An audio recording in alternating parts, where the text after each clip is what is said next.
keep an open mind, keep an open heart, like be aware that like politics at its core is supposed to be about helping people.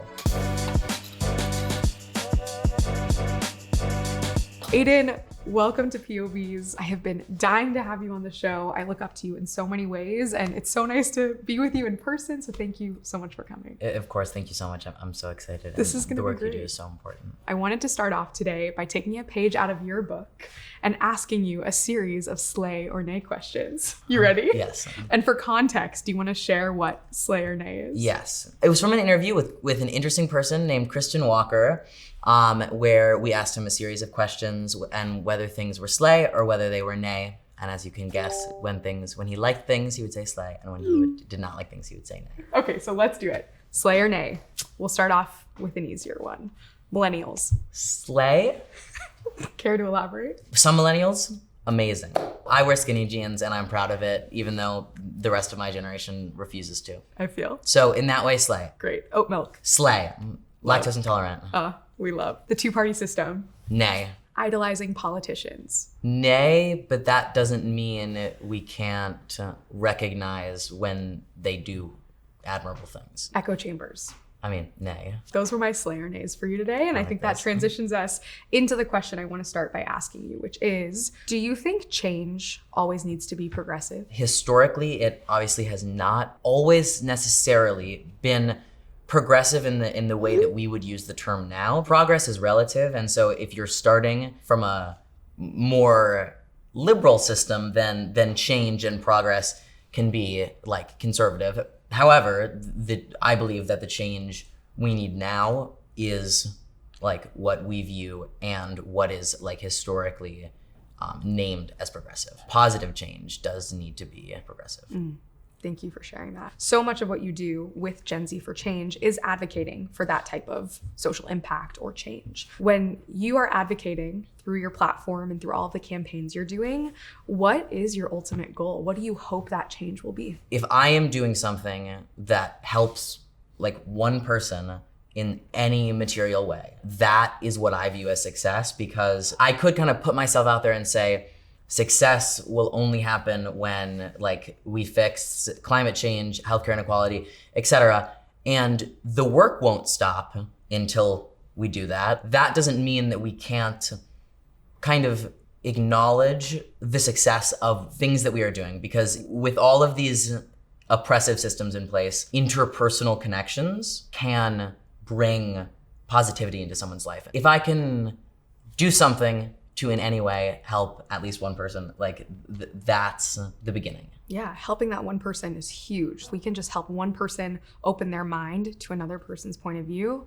I'm a happy camper, and I think it's so important that it starts with one. Gen Z for Change started with you. Yeah, started with me. Absolutely. So to avoid having to unpack the entire founder story, I'd love to know where Gen Z for Change is now. Did you anticipate that it would evolve into this ginormous platform? What are some things that you felt you learned along the way that you didn't expect? I thought that it was gonna be one phone bank with like 10 of my friends who wanted to use their platforms to make change. And then we realized that there was a lot of interest among creators to do that very thing, to use their platforms for good. Kind of in this snowballing, I realized that there was something to be tapped into. I realized that there was a lot of possibility and that there were material ways to use social media to make change. If I had gone into the process wanting to create an organization, that wouldn't have happened. I really take things day by day. I try to see big picture in terms of what do people need? How can I support them? Aidan, something that I've noticed in my short but beautiful time of knowing you is that you are someone who really embraces humor. In this Gen Z space where young people are really trying to make their voices heard, is it possible to be taken seriously as a young person really advocating for change and be someone that embraces humor? For me at least, and I think for a lot of young people, to do the work, there kind of has to be this time where you can be creative, where you can be fun. You can only work for so long. Many of us have ADHD, myself included. It's hard to pay attention for too long. And so we'll just start doing bits in meetings and just doing jokes. I have bits with everyone who I work with because that's how you form connections with people. And I think that you can't really like any working relationship, any partnership, you need to like the person. And I think that comedy is a big part of that. And I also think you can't take yourself too seriously. I hope one day that you'll make a bit about me because I can't wait to see what it is. And obviously the work that you do is so important. And I've noticed that your work has had such an impact on such a wide array of different issues. I know recently someone on your team had an exclusive meeting with former President Barack Obama. And on the other side of the spectrum, Saturday Night Live made a bit about the work that you were doing with the Biden administration. Do you ever feel put down or belittled for being a Gen Zer and trying to make a change? Well, when I would tell someone like the work that I'm doing kind of starts on TikTok, like it's kind of this like immediate dismissal. But I think that like being on TikTok, like I know what the platform can be used for. And I think that as we developed as an organization, when we were like delivering numbers and delivering results, they have to take you seriously. Like, I mean, even in TikTok for Biden, which is organizationally very early days, where like I was definitely not good at delegating. On election day, we made more impressions than all of political advertising did in the third quarter. These numbers are often hard to contextualize. Like when we tell people that our combined following is a network, when we say like that's over 500 million combined followers, like it's hard to contextualize these numbers, but when we are delivering results, it's hard to kind of not be taken seriously. Yeah, the numbers speak for themselves. I know Gen Z for Change was TikTok for Biden. Nowadays, as Gen Z for Change, do you view people on the other side of the political aisle as a part of your platform and mission, and do you welcome those voices? I view people on the other side of the aisle as people absolutely worth talking to. These conversations are really important and do need to happen as long as both parties come in like acknowledging respect and dignity for the other. I'm not going to engage with someone like who doesn't like view me as an equal because of my sexuality. Like that's just not something that I will do necessarily. I think that the current political system makes it so that if you're kind of coming into a conversation and you have more conservative like social views, it can often go beyond politics and go to people's identities. Shouldn't feel like you need to talk to someone who doesn't view you as an equal just for the sake of it. Exactly. And I would even argue that there's a difference between a viewpoint and hate. I totally respect that. No one should have to talk to someone that also puts their mental health at risk. Do you have people in your life who have different political views than you, and are you able to be friends with someone who has a different view than you? I definitely have friends who are to the left of me, and I would consider myself pretty progressive. I have some family, not my immediate family, that is conservative, and I'm able to engage with them on some political discussions. I would not describe my politics as a core part of my identity. I think that those conversations are especially important, but I do think that there is definitely a place for political discourse because that's how echo chambers are broken. And there are certainly a lot of people that come from conservative backgrounds, like whose parents are conservative. And I think that where they kind of found on social media this place where people were talking about issues and framing them in ways that they were not taught to frame them. And I think that that's how you kind of break out of an echo chamber. In thinking about the perfect world that you're trying to build with Gen Z for Change, how do you think we can better create bipartisanship in these solutions? And how do you think we can include people from across the aisle in that vision of change? I would hope that through discourse, we can talk to people who have grown up in echo chambers and explain to them where we're coming from, explaining to people who may have been brought up to think that like gay marriage is an infringement on their personal liberty, explaining to them like in a polite way, it's not about you. Like it's about like my right to express myself and to be happy, to have the same right that you do. I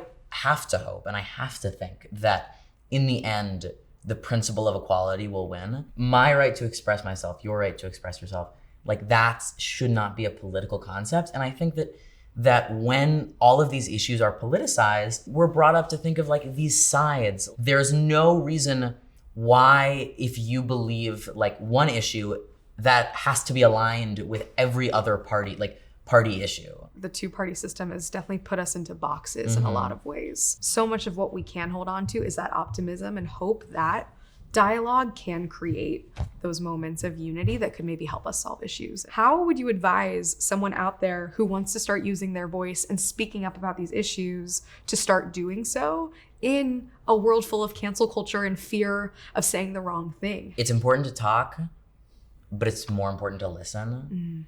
Before I talk on an issue, I want to know people's perspectives. I want to know, why don't you support this? And so I think that like going into this discourse, understanding the issue, knowing the facts, and like an open mind, like are the three most important things. It's the best recipe I could think of. Aidan, I'm so excited to take us to our next segment on POVz, where we're going to start introducing viewpoints from the larger Gen Z community. So keep an eye on your phone. I'm going to send you some texts, and when you get one, read it out loud and react. I want to hear your POV. Absolutely. Let's do it. I want to get involved in politics as a young conservative, but it seems my whole generation leans left and I feel discouraged.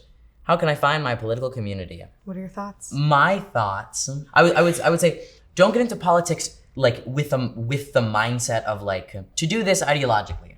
Like I think that that's kind of where part of the issue comes from, is that like get into politics and listen to people and share your opinion and and see how it develops, and then you will find your people. I didn't get into politics because I wanted to be a Democrat. I got into politics because I wanted to help people, and I have found that one of the most effective ways to do so is by advocating for progressive policies. I would say don't get involved as a partisan, get involved as a person. That's great advice. And I think that will also help you go into it with an open mind instead of going in feeling like you have to fit under an entire label or party. And I feel like our generation is already kind of staying away from the two-party systems. It's true. The Ivy League is a capitalist scheme.